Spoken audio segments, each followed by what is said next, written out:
Hello friends, तो हमने 150 तक पढ़ लिए थे न्यूरो के एमसीक्यूज। अभी 151 है regarding maximum determinant of CSF composition. तो ये पूछ रहे हैं कि सीएसएफ की कंपोजिशन जो है मैक्सिमम किस चीज़ पे डिटरमाइन करता है या डिपेंड करता है। तो वो है एपेंडाइमल सेल्स, क्योंकि एपेंडाइमल सेल्स हमारे पास क्या होते हैं, कोराइड प्लेक्सिस के अंदर प्रेजेंट होते हैं। वेंट्रिकल्स के अंदर कोराइड प्लेक्सिस होते हैं, उनमें एपेंडाइमल सेल्स होते हैं और वही फिर सीएसएफ प्रोड्यूस कर रहे होते हैं। ठीक है। फिर anti gravity muscle is maintained by. अब एक ग्रेविटी मसल होते हैं, एक एंटी ग्रेविटी मसल जो होते हैं वो प्रोक्सिमल या फ्लेक्सर मसल होते हैं, जैसे थाई के सामने वाले मसल्स हैं। तो उनके लिए हमारे पास क्या होते हैं, कौन से पाथवे होते हैं, ल्यूब्रोस्पाइनल। और जो एंटी ग्रेविटी मसल होते हैं जो कि बैक ऑफ दी मतलब हिप के जो मसल्स होते हैं, जैसे तो एंटी ग्रेविटी मसल हमारे पास हिप के मसल्स होते हैं, जैसे ग्लूटेस मैक्सिमस है, मिनिमस है, मीडियस है। तो उसके लिए हमारे पास कौन से पाथवे होते हैं, वो है वेस्टिबुलर स्पाइनल। ठीक है।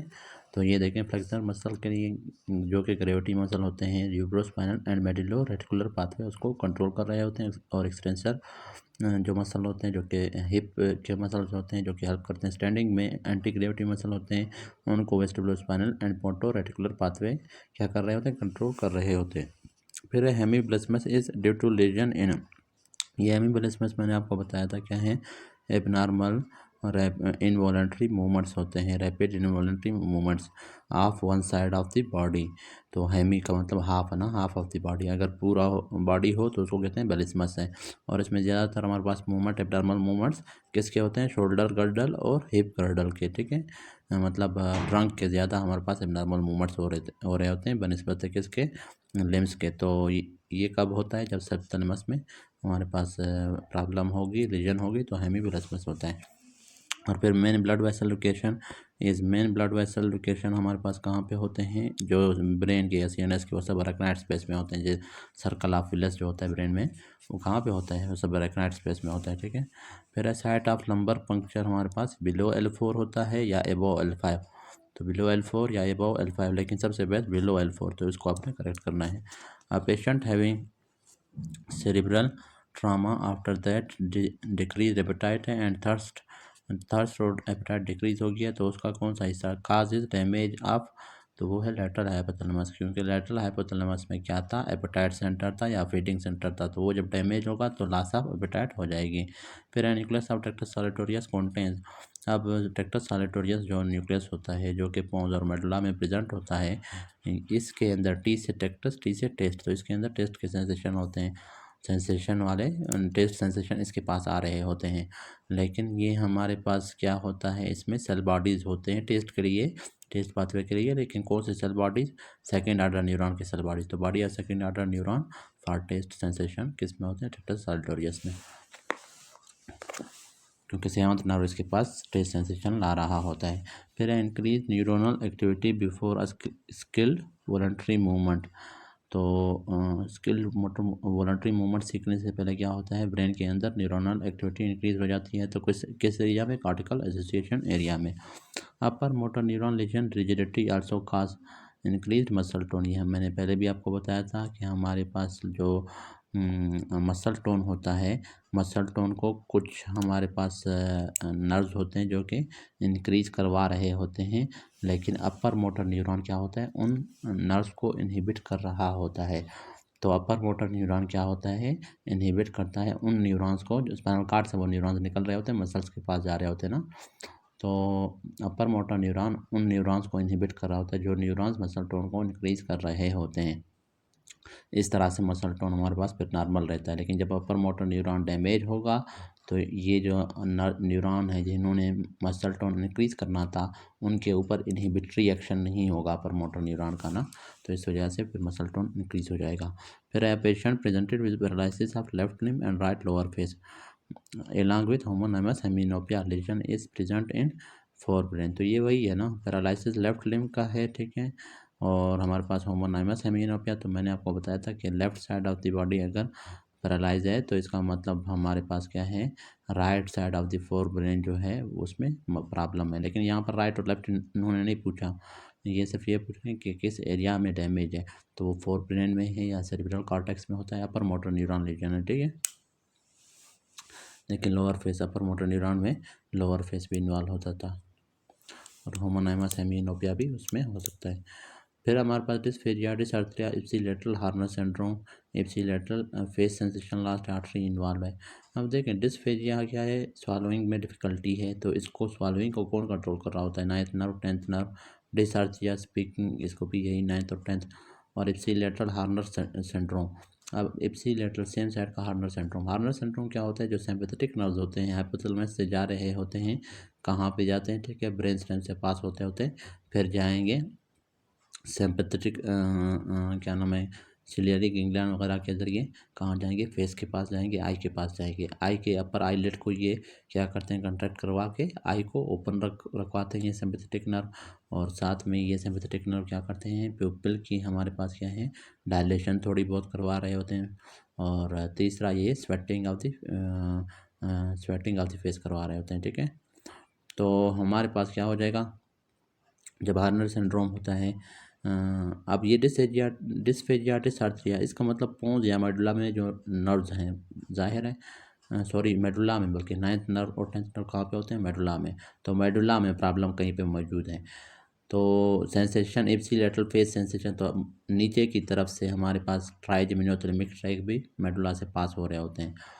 और साथ में नाइन्थ और टेंथ नर्व्स हैं, तो वो डैमेज होंगे, साथ में ट्राइजेमिनोथैलेमिक ट्रैक लास्ट डैमेज होगा, साथ में ऊपर से जो आ रहे हैं सिंपैथेटिक फाइबर जो कि हाइपोथैलेमस पोस्टीरियर हाइपोथैलेमस से आ रहे होते हैं, वो भी डैमेज होंगे।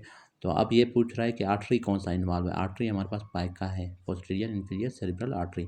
अब ये सारे जो नर्व्स हैं, ठीक है, वो कहाँ पे होते हैं, लेटरल पार्ट ऑफ मेडुला में होते हैं। तो ये जो आर्टरी है ये लेटरल पार्ट ऑफ मेडुला को सप्लाई कर रहा होता है। तो ये जब हमारे पास अक्लूड होगा तो लेटरल पार्ट ऑफ मेडुला काम छोड़ देगा, ये सारे नर्व्स हमारे डैमेज होंगे और ये वाले साइन एंड सिम्पटम्स अपीयर होंगे। ये आप देख सकते हैं मेरे, अगर आपको सही समझ नहीं है जो लेटरल मेडुलरी सिंड्रोम का टॉपिक है। फिर यार जो मैंने वहाँ पे प्लेलिस्ट में आप देख लेना, आपको मिल जाएगा। Right sided upper and lower limb paralysis and tongue deviated artery involve. तो राइट साइड का अपर और लोअर लिम्ब पैरालाइज हुआ है और टंग डिविएट हुआ है, तो कौन सा आर्टरी इन्वॉल्व है, anterior spinal artery. Anterior spinal artery आपको पता था, एंटीरियर 2/3 ऑफ स्पाइनल कार्ड को क्या कर रहा था, सप्लाई कर रहा था।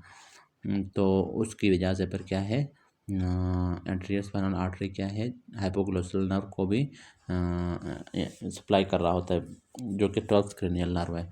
तो इस वजह से यहाँ पर अगर 12th क्रेनियल नर्व का टंग का जिक्र नहीं होता तो फिर एंटीरियर ACA या MCA भी हो सकता था, लेकिन यहाँ पर हमारे पास टंग का जिक्र है, तो टंग को एंटीरियर स्पाइनल आर्टरी हमारे पास टंग मसल्स को नहीं, टंग का जो नर्व है हाइपोग्लोसल नर्व उसको एंटीरियर स्पाइनल आर्टरी सप्लाई कर रहा होता है, तो वो डैमेज हुआ है। तो जब भी हमारे पास टंग डिविएशन की बात आए तो उसको कौन सा हमारे पास आर्टरी सप्लाई कर रहा होता है, एंटीरियर स्पाइनल आर्टरी। तो ये याद रखना आपने।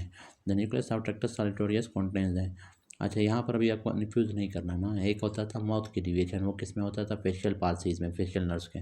अब यहाँ पर है टंग की डिविएशन, तो टंग की डिविएशन इसका मतलब जो हाइपोग्लोसल नर्व है वो डैमेज हुआ है, तो उसको सप्लाई कर रहा होता है ASA, anterior spinal artery. The nucleus of solitarius contains क्या है, second order neuron. Second order neuron का भी क्या होता है, सेल बॉडी होता है। अब patient with left side brain lesion has hemiplegia on right side. एक पेशेंट है उसको left side of the brain में लीजन है और उसको राइट साइडेड हेमीप्लेजिया है। जाहिर सी बात है, left side of the brain में जब लीजन होता है तो right side of the body में हेमीप्लेजिया होता है। And the loss of pain and temperature on the right side, और राइट साइड पे हमारे पास पेन और टेम्परेचर भी है। अब देखें ये चीज़ उसने खुद बता दी है कि राइट साइड पे हेमीप्लेजिया है, तो उसकी वजह क्या है कि left side of the brain में लीजन है। लेकिन एक और चीज़ वो कह रहा है कि लॉस ऑफ पेन और टेम्परेचर भी राइट साइड पे है, तो विच ट्रैक इज अफेक्टेड। अब हमारे पास ये जो लास्ट वाला पार्ट है इस चीज़ के बारे में वो पूछ रहा है। ऊपर वाला हिस्सा तो इसने खुद बता दिया, हेमीप्लेजिया है राइट साइड का, उसकी काज इसने बता दी कि left side of the brain में लीजन है। लेकिन वो ये पूछ रहा है कि right side of the body का क्या है, टेम्परेचर और पेन लॉस है, तो कौन सा ट्रैक इन्वॉल्व है। तो पेन और टेम्परेचर आपको पता है कौन कैरी कर रहा था, लेटरल स्पाइनोथैलेमिक ट्रैक, और कंट्रा लेटरल साइड का, ठीक है। तो राइट साइड में अगर पेन और टेम्परेचर लॉस है, इसका मतलब लेफ्ट साइड का हमारे पास जो स्पाइनोथैलेमिक ट्रैक है उसमें प्रॉब्लम है। तो इसमें हमारे पास आंसर होगा लेफ्ट साइड स्पाइनोथैलेमिक ट्रैक। ये देखें बी ऑप्शन इसका आंसर है। फिर हमारे पास है interlaminar space is use for the delivery of injection into. अब इंटरलेमिनर स्पेस जो होता है वो हमारे पास दो लंबर वर्टेब्री, ये एक लंबर वर्टेब्री है, ये अगला लंबर वर्टेब्री है, इनके दरमियान जो स्पेस है इसको कहते हैं इंटरलमिनर स्पेस। यहाँ से फिर हम लोग इंजेक्ट कर रहे होते हैं, ठीक है, क्या एपिड्यूरल स्पेस से, या तो हम लोग एलपी करवा रहे होते हैं, सीएसएफ एनालिसिस, सीएसएफ एस्पायरेशन कर रहे होते हैं, या इंजेक्शन दे रहे होते हैं। तो वो है हमारे पास क्या है, interlaminar space is use for the delivery of injection into epidural space, epidural space में इंजेक्शन देने के लिए। Cerebellum is connected to the mid brain through superior cerebellar peduncle होता है, ये आपको पढ़ाए थे। फिर fibres of upper motor neurons are decussated, ये आपको बार बार पढ़ाया है कि अपर मोटर न्यूरॉन्स के यहाँ सेरिब्रल कॉर्टेक्स से स्टार्ट होते हैं, सीधे आ रहे होते हैं, लेकिन मेडुला में जाके वो क्रॉस कर जाते हैं, मेडुला के मिडल पार्ट से जब पास हो रहे होते हैं तो अपोजिट साइड पे क्रॉस कर जाते हैं, ठीक है। राइट वाले लेफ्ट की तरफ जाते हैं, लेफ्ट वाले राइट की तरफ आ जाते हैं, तो ये क्रॉसिंग फाइबर्स जो हैं इनको हम नाम दे रहे होते हैं, ये क्रॉसिंग फाइबर्स होते हैं। अब ये जितने भी अपर मोटर न्यूरॉन जहाँ पे आके क्रॉस हो रहे होते हैं मेडुला के पिरामिड से, क्या नाम है, ट्रैक्स को हम नाम दे रहे होते हैं पैरामेडियल ट्रैक्स। 90% जो हमारे पास मोटर पाथवेज होते हैं या कार्टिकोस्पाइनल ट्रैक होते हैं वो क्या होते हैं, पिरामिड से पास होते हैं और पैरामेडियल ट्रैक्स होते हैं। तो ये सिर्फ यही पूछ रहा है कि कहाँ पे पास होते हैं, मेडुला में पास होते हैं, ठीक है। अपोजिट साइड में डिकसेट करते हैं, डिकसेट मतलब क्रॉस करना। फिर है cerebral aqueduct of Silvius is present in, कहाँ पे प्रेजेंट होता है सेरिब्रल एक्विडक्ट ऑफ सिल्वियस, ये हमारे पास मिड ब्रेन में था। तो मिड ब्रेन यहाँ पे इन्होंने नहीं दिया, with in the brain stem. Brain stem आपको पता है उसमें क्या क्या आता है, मिड ब्रेन है, पोन्स है और मेडुला। फिर है हर्निएशन बिटवीन L4 और L5 अफेक्ट्स विच स्पाइनल सेगमेंट। तो ये बात आप याद रखना कि हमेशा जो सेगमेंट इन्वॉल्व है उसमें जो लोअर वैल्यू होगी वो वाला नर्व हमारे पास डैमेज होगा, क्योंकि हमारे पास L4 और L5 के दरमियान कौन सा नर्व पास हो रहा होता है, L5 पास हो रहा होता है और S1 भी। तो हमारे पास विच स्पाइनल सेगमेंट, हमारे पास लंबर स्पाइनल सेगमेंट इसमें आंसर है। तो अफेक्ट करेगा किसको, L5 को भी, S1 को भी, ठीक है।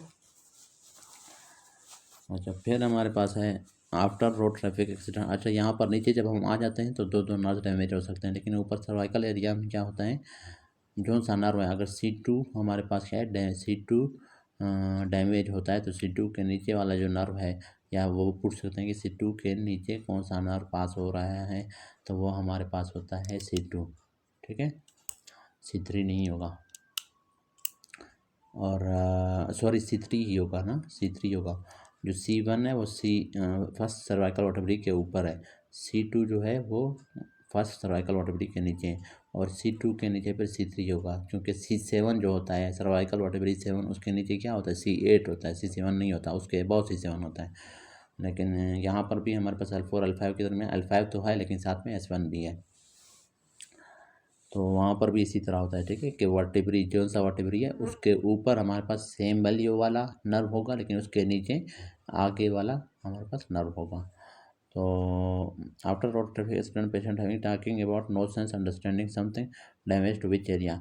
तो रोड ट्रैफिक एक्सीडेंट के बाद टॉकिंग बंदा कर रहा है बहुत ज़्यादा, लेकिन वो सेंस उसका कोई नहीं है, मतलब अपने से बातें कर रहा है, उसकी कुछ समझ नहीं आ रही, तो ये होता है वर्निकीज एरिया में जब डैमेज होता है, जिसको सेंसरी एफेसिया कह रहते हैं। फ्लुएंट एफेसिया था, सेंसरी था, लेकिन नॉन सेंस स्पीच था इसमें ना, तो ये हमारे पास वर्निकीज एरिया है। इंजरी टू पैरामिड, ये मुख्तलिफ उसमें आ सकता है, ये भी पूछ सकते हैं कि कौन सा लोब इन्वॉल्व है, तो वो आपका टेम्पोरल लोब इन्वॉल्व है ना, टेम्पोरल लोब में होता है वर्निकीज एरिया, और टेम्पोरल लोब का भी कौन सा हिस्सा, सुपीरियर टेम्पोरल गायरस है।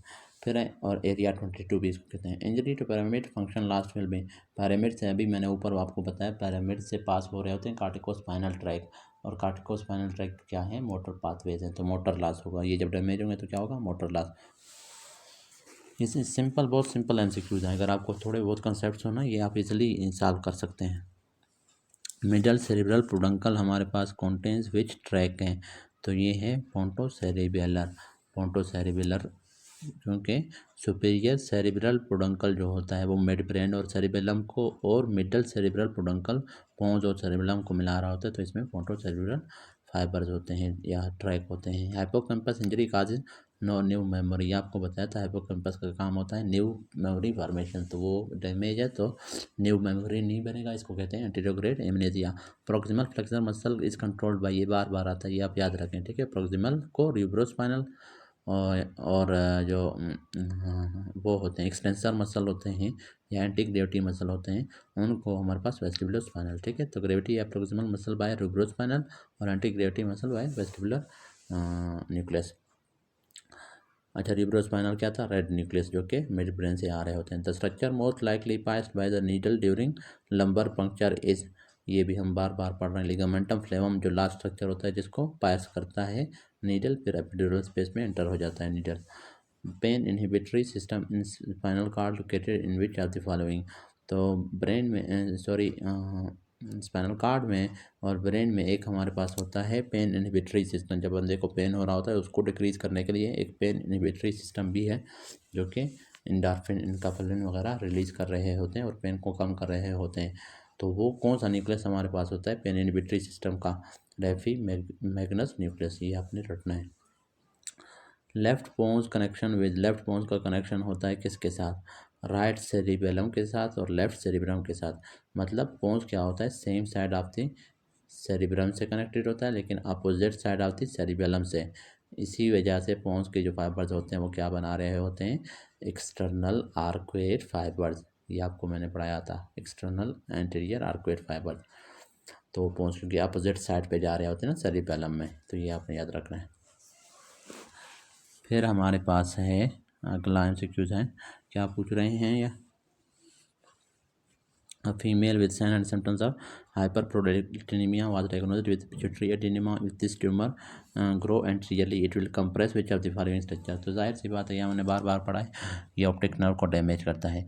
एंटीरियरली ऑप्टिक नर्व होता है, सुपीरियरली ऑप्टिक कैज़मा होता है, लेटरली ऑप्टिक ट्रैक होता है। तो ये चीज़ें आपने याद रखना है।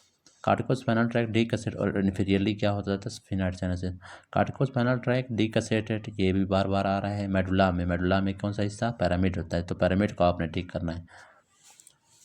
अगर पिरामिड नहीं होता तो फिर मेडुला आप लगाते हैं। Damage to dorsal column tract causes, अब डार्सल ट्रैक को जब डैमेज होता है तो क्या होगा?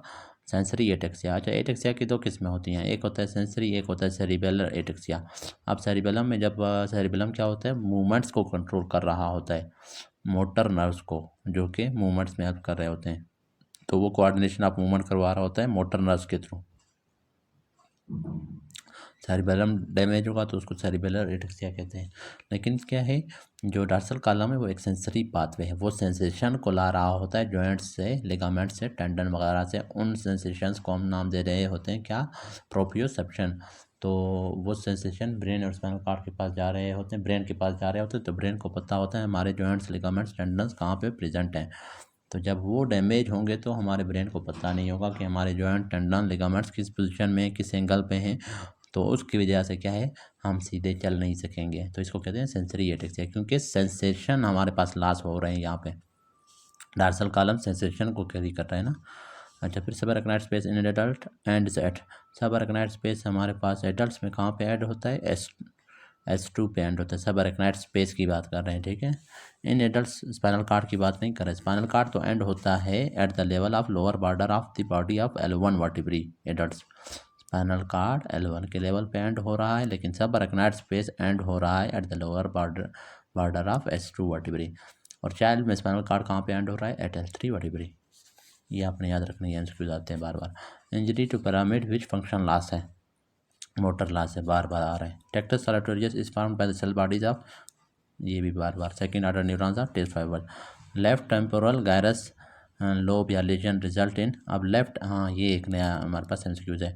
अब मैंने जब आपको बताया था, जब विजुअल पाथवेज आपको पढ़ा रहा था, मैंने आपको एक बात बताई थी कि ये फॉर एग्जांपल हमारे पास लेफ़्ट आई है, ये राइट आई है।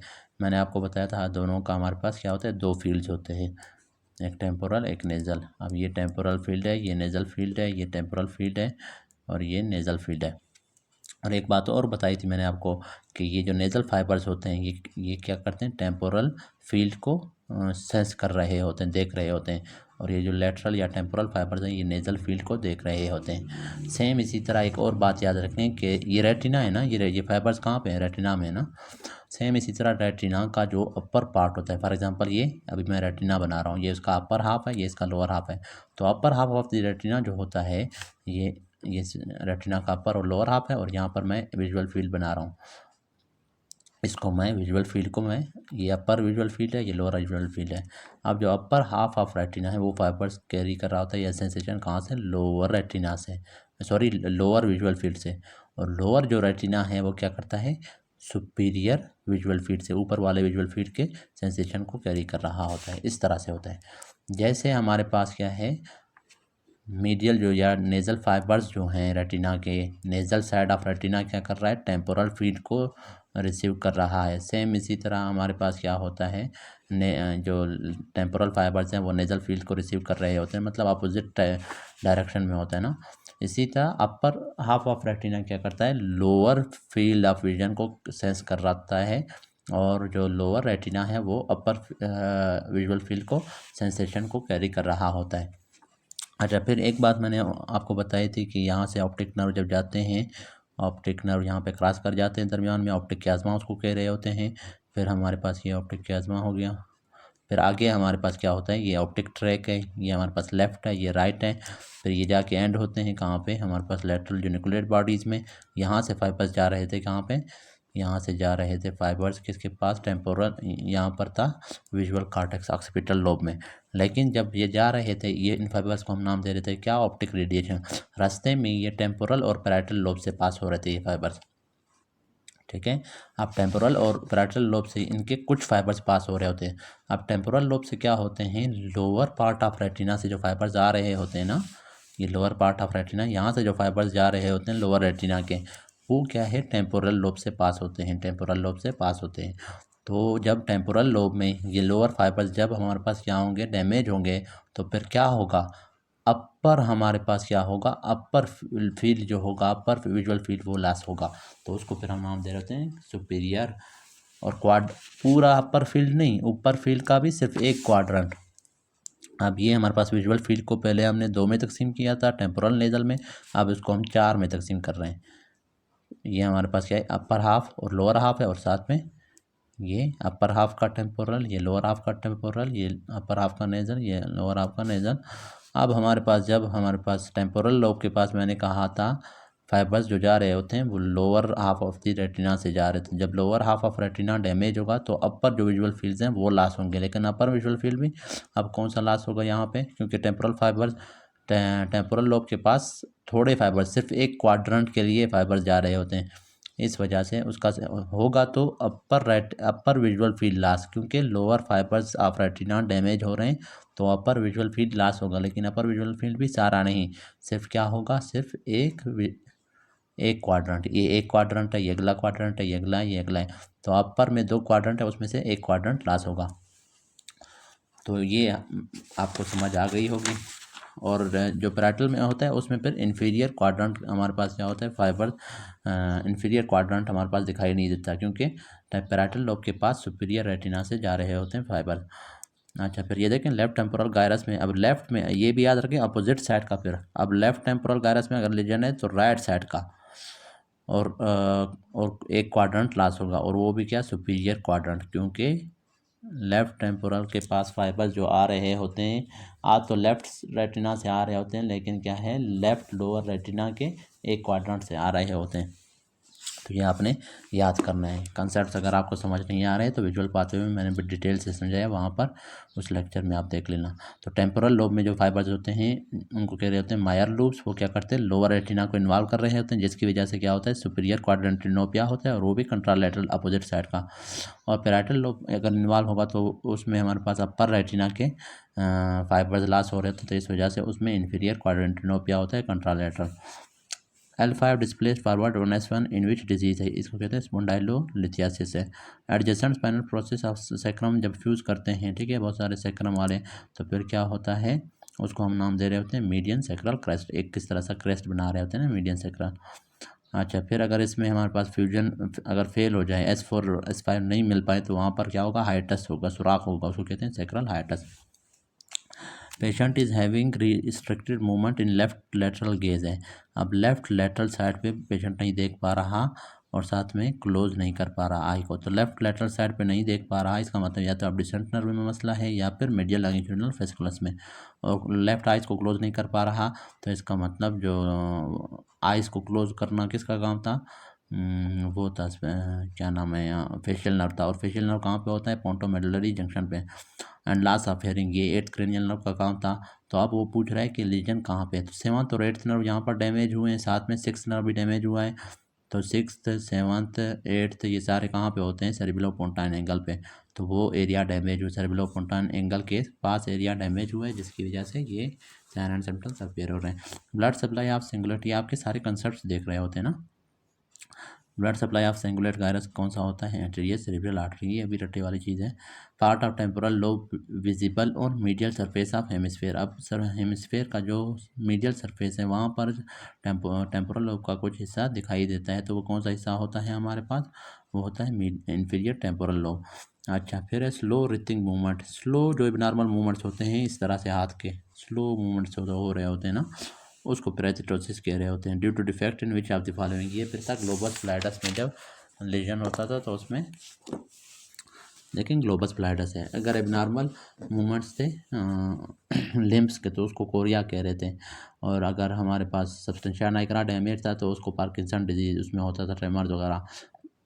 अगर सब थैलेमस डैमेज हो रहा था तो उसमें हेमिब्लिस्मस था। तो ये आपने याद रखने सारे। Right optic tract lesion cause vision loss in सी है, right nasal and left temporal, ये बार बार हमने पढ़े हुए हैं। अब यहाँ पर इसने फाइबर्स पूछे हैं, ठीक है, सॉरी विजन लॉस पूछा है। राइट ऑप्टिक ट्रैक में क्या होता है, राइट का जो है नेजल और लेफ्ट का टेम्पोरल विजुअल फील्ड लॉस होगा। कभी कभार ये लोग फाइबर्स पूछते हैं, तो फाइबर्स आप क्या कहेंगे, राइट ऑप्टिक ट्रैक में राइट के टेम्पोरल फाइबर्स होते हैं और लेफ्ट आई के कौन से, नेजल फाइबर्स होते हैं।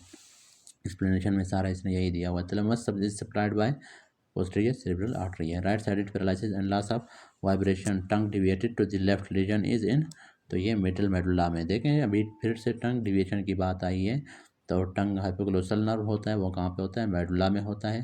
तो राइट साइड का पैरालिसिस है और लॉस ऑफ वाइब्रेशन भी है और साथ में टंग डिविएटेड है। अगर आर्टरी पूछ रहा होता तो इसमें क्या होता, एंटीरियर स्पाइनल आर्टरी होता। ये मिडल, ये देखें मीडियल मेडुलरी सिंड्रोम इसको कहते हैं, middle part of medulla damage हो रहा है इसमें। ये आपको पढ़ाया था मैंने मीडियल मेडुलरी सिंड्रोम लेक्चर में।